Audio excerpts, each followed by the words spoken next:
ભરૂચ જાડેશ્વર નજીક તવડા રોડ વિસ્તારમાં અચાનક આગ લાગવાની ઘટના સામે આવી, જેમાં શુદ્ધિ ક્લિનિંગ સ્ટોર અને અગરબત્તીની દુકાન આગની ઝપેટમાં આવી જતા વિસ્તારમાં અફરાતફરી મચી ગઈ.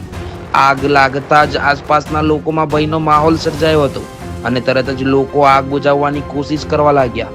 સાથે જ ફાયર વિભાગને જાણ કરવામાં આવી. ફાયર વિભાગની ટીમ તાત્કાલિક સ્તર પર પહોંચી આગ પર કાબુ મેળવવા માટે કામગીરી હાથ ધરી.